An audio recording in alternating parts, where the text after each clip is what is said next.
Hi everyone, in this video I want to show you how to make citrus cream puffs. There's tangerine and lemon in these. Here are the ingredients and special tools you'll need. Feel free to pause the video at this point if you need a bit more time. I'll also put a copy in the description box below. The first ingredient, if you have freeze-dried tangerine, it just adds color and flavor. So take 4 grams and crush it into a fine powder. The easiest way is to do it in a plastic bag like this, and then you can save the plastic bag for a later step. Set this aside. Next, to make the craquelin top, you want 25 grams of unsalted butter melted, and add 32 grams of brown sugar, and then just mix it together. You can try and squish out the big lumps, but it doesn't have to be completely combined. Next, add a pinch of salt, or about 1/8 of a teaspoon, and about 1/2 a teaspoon of vanilla extract or vanilla paste. Then finally grate the zest of 1 tangerine and add that in as well. Tangerine has a pretty thin skin, so you want to make sure not to zest too many times on the same spot. Stir to mix everything together. You can also add the freeze-dried tangerine powder at this step if you have it. If you don't have it, don't worry about it. Again, stir this into the mixture. The last ingredient for the craquelin top is the barley flour. You can also use cake flour or pastry flour or even all-purpose flour. Keep stirring until you have a pretty soft dough like this. Then transfer into a plastic bag. The one that you used before for crushing the tangerine powder is fine. If you don't have one, you can just use 2 pieces of cling wrap, and I do recommend this because we're going to roll it out pretty thin, about 1 to 2 millimeters or about 1/16 of an inch. When you're rolling with plastic, make sure you release the plastic from the dough every couple of rolls. Otherwise, the friction between the plastic and the dough will make it pretty hard to roll out, and you won't be able to get that thin, even texture, and the dough will start getting gummy.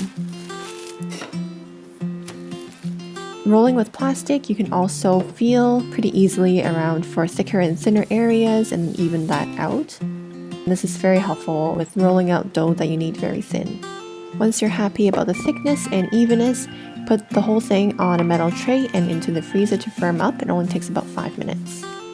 In the meantime, take out your 2 centimeter round cookie cutter to cut out the round craquelin tops, and then cut out pieces of parchment paper folded, and this is to sandwich the pieces of dough for storage.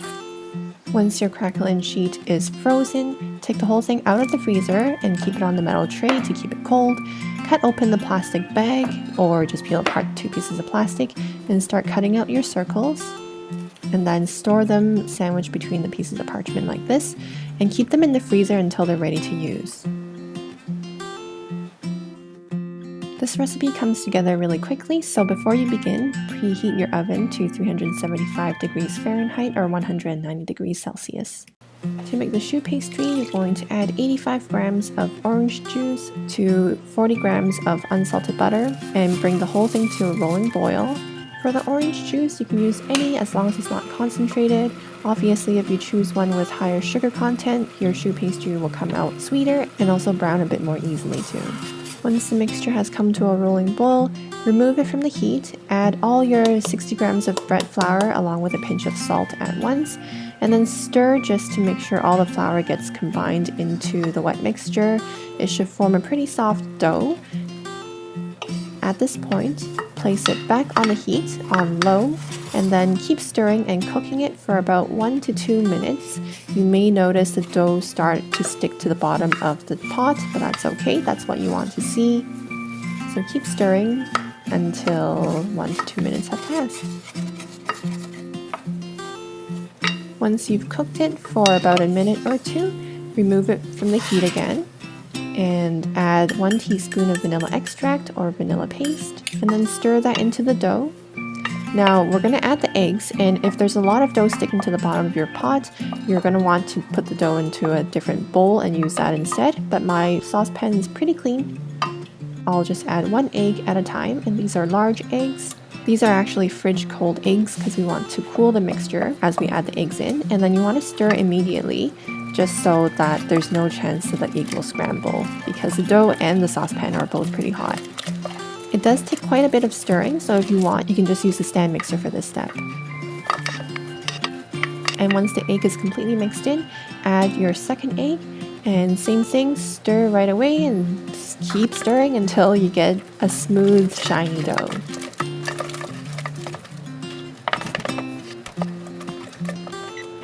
You'll know that your mixture is ready and you can stop stirring when the dough is soft and stretchy like this. Put your dough into a piping bag, fit it with a round 6 to 7 millimeter tip. I used the Wilton brand size 12 tip. Pipe it onto a baking sheet lined with parchment paper.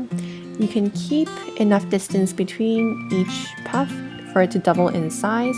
It's probably not going to actually double in size, but that spacing would be a safe spacing to use. And you can also use old parchment paper that you've washed and you're reusing, because it's okay if the bottoms are a little bit crinkly for this recipe. And then finally, take your Craquelin tops that you've pre-cut out of the freezer and distribute them one on top of each choux just before we put them into the oven. Make sure to press the tops on ever so slightly just to make sure it sticks to the choux pastry. Once you've put all the Craquelin tops on, they're ready for baking right away in your preheated oven at 375 degrees Fahrenheit or 190 degrees Celsius. They bake for about 15 to 20 minutes or until golden brown. This is how they look like coming out of the oven. You can just let them cool completely on the tray. We're going to use an Italian meringue method to make the marshmallow cream. So to 60 grams of fresh lemon juice, add 55 grams of granulated sugar and bring it to a boil. In the meantime, beat 1 egg white, and it has to be a fresh egg white and not carton egg white, until it holds its shape, like this, and then set it aside. For our boiling sugar, we want to boil it until it reaches the soft ball stage. That's 118 degrees Celsius or 244 degrees Fahrenheit. I am aiming on the higher side of it. If you have a thermometer, that's perfect. If not, once you notice the bubbles starting to get a bit bigger like this, you can drop out a spoon of the syrup at a time into a cup of cold water.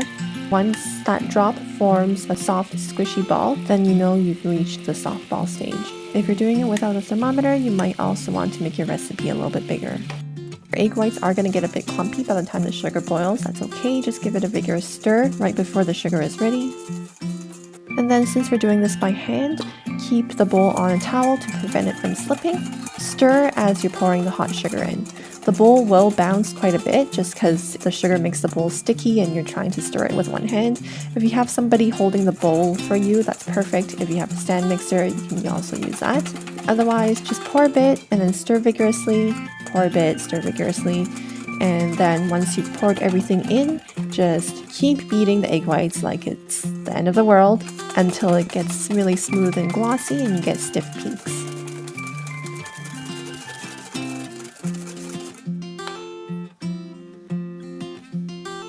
And you just made Italian meringue. This is much more stable than your normal French meringue where you just add sugar to egg whites. It won't deflate as easily and you can use this like a marshmallow cream. We're going to add a bit more flavor to it with half a teaspoon of vanilla extract or vanilla paste and 1 tablespoon of lemon zest. And then just stir it thoroughly to combine. This recipe is actually very light and creamy because we've added lemon juice and lemon zest and the vanilla. It also tastes a lot better than your typical Italian meringue, which just kind of tastes sweet, and is a great alternative to use as fillings instead of whipped cream as well. So when you're finished stirring, add it into a piping bag, fit it with a small round tip, about 2 to 3 millimeters in diameter, or about 1/16 of an inch diameter. And then I'm really sorry about the poor angle here, but basically I'm just poking a hole at the bottom of each choux pastry to put the filling in. So using the sharp end of a paring knife to start the hole and then rounding it out with one of those coffee lid plugs. You can certainly use any other tools as long as you get the same effect, and you just want the hole big enough to fit the very tip of your piping tip. And lastly, you just want to fill your choux pastry, and again, sorry for the angle. You're just basically filling it until it starts overflowing a little bit somewhere. And that's how you know that you have a nice generous filling inside of each choux. And it should feel heavier after you've piped it in. Because the filling does have eggs in it, if you're not serving it right away, you do want to store them in the refrigerator to prevent it from spoiling. And here they are, all finished and lined up on a plate. The great thing about having them bite-sized is that you can have more than 1 or 2 or 3 or 4 if you want. You can also make normal sized ones, just pipe them a bit bigger, and you'll probably also want to put them back in a low oven after you've poked the holes. And that's all I have for today. Thank you so much for watching. You can follow me on Instagram at kelly.ellie. See you in the next video. Bye!